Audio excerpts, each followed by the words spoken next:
லால் சலாம் பிப்ரவரி 9ஆம் தேதி ரிலீஸ் ஆகுது. இந்த படத்துக்கு ஒரு மிகப்பெரிய எதிர்பார்ப்பு இருக்கு.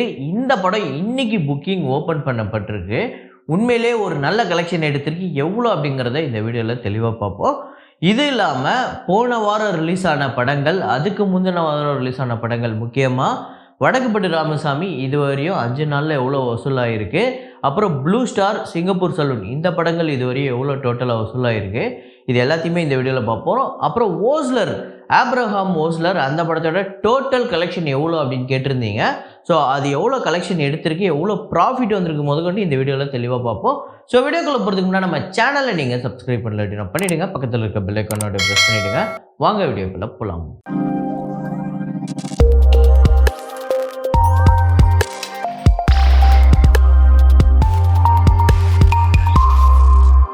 நேற்று வீடியோவில் நான் ஒரு ஃப்ரேம் ஒன்று வச்சுருந்தேன். அதை இப்படி வச்ச உடனே டக்கு டக்கு டக்கு டக்கு டக்குன்னு ஆன்சர் கரெக்டாக சொல்லியிருந்தீங்க. இருக்கிற எல்லாருமே சரியான ஆன்சர் சொல்லியிருந்தீங்க. ஸோ அது என்ன ஃப்ரேம், என்ன படம் அப்படிங்கிறத பார்த்துட்டு வாங்க.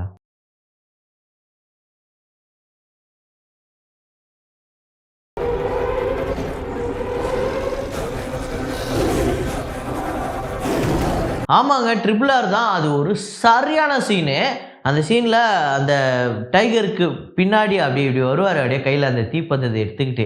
அது உண்மையிலே வேறு லெவலில் இருக்கும். இதை கரெக்டாக கெஸ் பண்ண முதல் 5 பேர், நிறைய பேர் சொல்லியிருந்தீங்க. முதல் 5 பேர் தவமயன் அப்படிங்கிற ஒருத்தர், அப்புறம் பிரின்சி மோகன், நபிகா ஃபிர்தௌஸ், லவ் ஆஃப் தளபதி, அப்புறம் யூசர் அப்படிங்கிற ஒருத்தர். இந்த 5 பேர் தான் முதல்ல கெஸ் பண்ணியிருக்காங்க. இன்றைக்கி ஒரு ஆடியோ ஒன்று போடுறேன். அது என்ன படம் அப்படிங்கிறத கெஸ் பண்ணுங்க. குள்ளையே மீனுக்கு மூச்சு திணற வைக்கிறதும், பிரைவேட் டிடெக்டிவியை கடத்தலுக்கு பயன்படுத்துறதும் ரஜினி ஸ்டைல். நான் உங்ககிட்ட ஒரு கேள்வி ஒன்று கேட்குறேன். அந்த கேள்விக்கு பதில் அப்படிங்கிறத கமெண்ட்டில் போட்டுக்கிட்டே இந்த வீடியோ பாருங்கள். அதாவது ஒரு படம் ஒன்று வரும், அது படம் வசூலாச்சு அப்படின்னா அது மாதிரி ஒரு 2 படம் எடுப்பாங்க. மறுபடியும் ஃப்ளாப் ஆச்சுன்னா அதை விட்டுருவாங்க. ஆனால் நான் சொல்கிறது ட்ரெண்ட் செட்டர். இப்படி ஒரு படம் வரும், அதை பார்த்து லைனாக அந்த மாதிரியே எக்கச்சக்கமான படங்கள் வரும். ஸோ ஆல்ரெடி நம்ம சேனல்லே நிறையா படங்களுக்கு அப்படி பேசியிருக்கோம். இதுக்கு நான் தனியாக ஒரு வீடியோவே பண்ணியிருக்கேன். ஆக்சுவலாக ஷூட் பண்ணிவிட்டேன். இன்னும் எடிட்டிங் வேலை ஆரம்பிக்கல. அந்த வேலை இன்னும் பெரிய வேலை. அது ஒரு 2 நாள் போகும்னு வைங்களேன். அது நான் பொறுமையாக போடுறேன். நல்லா எடிட் பண்ணி போட்டுருவோம்.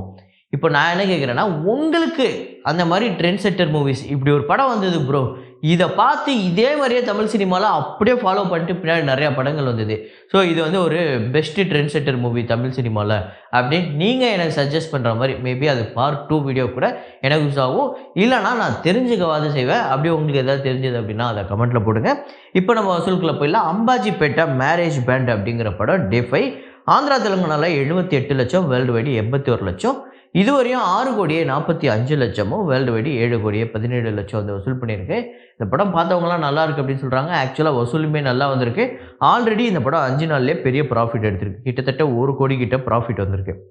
அப்புறம் ஹனுமன் அந்த படத்தோட டே 26 கலெக்ஷன் இந்தியாவில் 1,43,00,000, வேர்ல்டு வைடு 1,54,00,000, 224,37,00,000 இந்தியாவிலையும், வேர்ல்டு வைடு 284,01,00,000.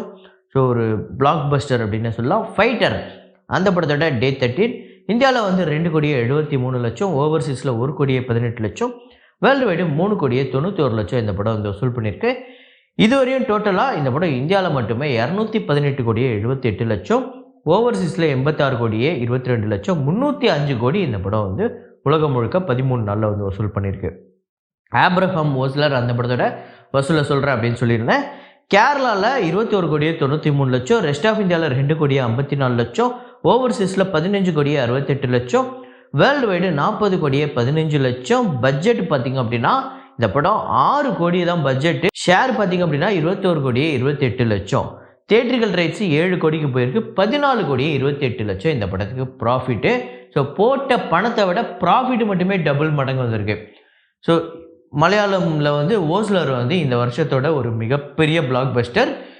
மலைக்கோட்டை வாலிபன் இந்த வருஷத்தோட மலையாளத்தில் ஒரு பிக்கஸ்ட் டிசாஸ்டர் அப்படின்னு சொல்லலாம். ஸோ 30 கோடி வருமா அப்படிங்கிறதே டவுட்டாக தான் இருக்குது. அப்புறம் அயலான் அந்த படத்தோட 26வது நாள் வசூல் தமிழ்நாட்டில் 8 லட்சம், வேர்ல்டு வைடு 9 லட்சம். இதுவரையும் டோட்டலாக 79,14,00,000 வசூல் பண்ணியிருக்கு.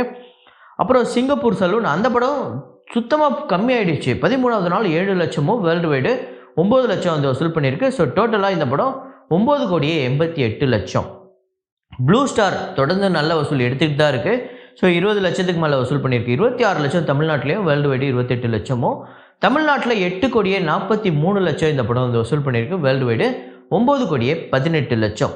ஸோ இந்த படம் ஆல்ரெடி ப்ராஃபிட் எடுத்துருச்சு அப்படின்னு சொன்ன ஒரு நல்ல வசூல் எடுத்துக்கிட்டு போய்கிட்டு இருக்கு. அப்புறம் இப்போ போன வாரம் ரிலீஸ் ஆன படங்கள் மறக்குமா நெஞ்சம் டே 5 6 லட்சம் தமிழ்நாட்டிலையும், வேர்ல்டு வைடு 7 லட்சம். டோட்டலாக தமிழ்நாட்டில் 48 லட்சமும், வேர்ல்டு வைடு 53 லட்சமும் வந்து வசூல் பண்ணியிருக்கு. 3 கோடி இந்த படத்தோட பட்ஜெட். டெவில் அந்த படத்தோட டே 5 தமிழ்நாட்டில் 13 லட்சம், வேர்ல்டு வைடு 14 லட்சம் வந்து வசூல் பண்ணியிருக்கு. தமிழ்நாட்டில் இதுவரையும் டோட்டலாக 92 லட்சமும், வேர்ல்டு வைடு 1 கோடியே 1 லட்சம். ஸோ இந்த மாதிரி செட்டாக ஒரு 4 படங்கள் 5 படங்கள் வரும். 4 கோடி 3 கோடி பட்ஜெட்டில் வரும். அந்த படங்களுக்கு கம்பேர் பண்ணும்போது டெவில் ஓகே, அதாவது இந்த படமும் ஃப்ளாப்பு தான், ஆனால் ஓகே அப்படிங்கிறது தான் நான் சொல்லுவேன். ஏன்னா அந்த படங்கள்லாம் 30 லட்சம் 40 லட்சத்தையும் தொடாது. ஏன்னா நம்ம 4வது நாள் 5வது நாள் படம் அந்த படத்துக்குலாம் வசூலே சொல்ல மாட்டோம். ஏன்னா ஞாயிற்றுக்கிழமையோட அந்த படங்கள்லாம் சுத்தமாக போயிடும். 2 லட்சம் 2.5 லட்சம்லாம் வசூல் பண்ணிக்கிட்டு இருக்கோம். ஸோ டெவில் ஓகே அந்த அந்த படங்களோட கேட்டகரியில் கம்பேர் பண்ணும்போது. அப்புறம் வடுகப்பட்டி ராமசாமி அந்த படத்தோட டே 5 கலெக்ஷன் தமிழ்நாட்டில் 1 கோடியே 7 லட்சம், வேர்ல்டு வைடு 1 கோடியே 11 லட்சம். அதாவது டே 4 விட அதிகமாக வந்து வசூல் பண்ணியிருக்கு. அப்புறம் தமிழ்நாட்டில் 7 கோடியே 51 லட்சம் டோட்டலாகவும், வேர்ல்டு வைடு 7 கோடியே 79 லட்சம் டோட்டலாக வந்து வசூல் பண்ணியிருக்கு. இந்த படத்தோட பட்ஜெட் 10 கோடி. ஸோ இந்த படத்தோட ஷேர் டீட்டெயில்ஸ்லாம் வரப்போகிற நாட்களில் பார்ப்போம். இப்போதைக்கு போன வாரம் ரிலீஸ் ஆன படங்களில் வடுகப்பட்டி ராமசாமி ஒரு நல்ல வசூல். அதுக்கு போன வாரம் ரிலீஸ் ஆன படங்களில் ப்ளூ ஸ்டார் ஒரு நல்ல வசூல். ஃபைட்டர் ஆல்ரெடி ஒரு பெரிய கலெக்ஷன் எடுத்துருச்சு, பெரிய ப்ராஃபிட் எடுத்துருச்சு. இன்னொரு பக்கம் ஹனுமான் அடித்து துவம்சம் பண்ணிடுச்சு. ஓஸ்லர் பார்த்திங்க அப்படின்னா இந்த வருஷத்தில் மலையாள இண்டஸ்ட்ரியில் ஒரு மிகப்பெரிய பிளாக் பஸ்டர் திரைப்படமாக அமைஞ்சிருக்கு. ஆக்சுவலாக ஒரு பெரிய கம்பேக் அப்படின்னு தான் நினைக்கிறேன், ஒரு ஹீரோவாக நம்ம ஜெயராம் அவர்களுக்கு. ஸோ இப்போ லால் சலாம் அந்த படத்தோட pre sale. So Lal Salaam வந்து ஐஸ்வர்யா ரஜினிகாந்த் அவர்களோட இயக்கத்தில் வந்து ஒரு கிரிக்கெட்டு. ஸோ இதில் வந்து நிறைய விஷயம் பேசியிருக்கதா சொல்லி ஆடியோ லான்ச்லேயே நம்ம சூப்பர் ஸ்டார் ரஜினிகாந்த் சொல்லியிருந்தார். ஸோ இந்த படம் இன்றைக்கி மிட் நைட் ஓப்பன் பண்ணாங்கன்னு நினைக்கிறேன். தமிழ்நாட்டில் 1 கோடியே 27 லட்சம் இந்த படத்துக்கு வந்து புக் ஆகிருக்கு. ஸோ புக்கிங் ஓப்பன் பண்ணது என்னமோ ரொம்ப கம்மியான தேட்டர் தான், கிட்டத்தட்ட ஒரு 160 170 தேட்டரில் தான் ஓப்பன் பண்ணியிருக்காங்க. அதுலேயே இவ்வளோ பெரிய புக்கிங் வந்திருக்கு. ரெஸ்ட் ஆஃப் இந்தியாவில் 7 லட்சம், அங்கெல்லாம் பெருசாக ஓப்பன் ஆகலை. ஸோ ஓப்பன் ஆன வரையும் ஓவர்சீஸ்லேயுமே பெருசாக ஓப்பன் ஆகலை, ஆனால் அங்கேயே 13 லட்சமும் வந்து வசூல் பண்ணியிருக்கு. 1 கோடியே 47 லட்சம் இது வரையும் இந்த படம் வந்து வசூல் பண்ணியிருக்கு. ஸோ டே 1 எனக்கு தெரிஞ்சு இந்த படம் ஒரு 6லேருந்து 7 கோடியை வந்து டே 1 வசூல் எடுத்தாலே பெரிய விஷயம். இந்த படத்தோட பட்ஜெட்டு, இந்த படம் எவ்வளோ விலைக்கு விற்றாங்க அப்படிங்கிறது எல்லாத்தையுமே நம்ம வரப்போகிற நாட்களில் தெளிவாக பேசுவோம். அப்புறம் இன்னொன்று, இது சூப்பர் ஸ்டார் ரஜினிகாந்த் அவர்களோட ஸ்பெஷல் அப்பியரன்ஸ் திரைப்படம். அவர் வந்து டைரெக்டாக கதாநாயகனாக நடிக்கிற திரைப்படம் கிடையாது, அதை நீங்கள் புரிஞ்சுக்கணும். இதை வந்து நீங்கள் சூப்பர் ஸ்டார் ரஜினிகாந்த் அவர்களோட திரைப்படம் அப்படின்னும் கன்சிடர் பண்ணிட முடியாது. இதை வந்து ரஜினிகாந்த் அவர்கள் ஸ்பெஷல் அப்பியரன்ஸில் வர விஷ்ணு விஷால் அண்ட் விக்ராந்த் மூவி தான். ஸோ அப்படி தான் நீங்கள் இதை கன்சிடர் பண்ணணும். இதை வந்து நம்ம வந்து இந்த படம் ஓப்பனிங் வந்து நம்ம சூப்பர் ஸ்டார் ரஜினிகாந்த் அவர்களோட படம் அளவுக்கு இருக்குமா அப்படின்னு எதிர்பார்க்கவும் முடியாது.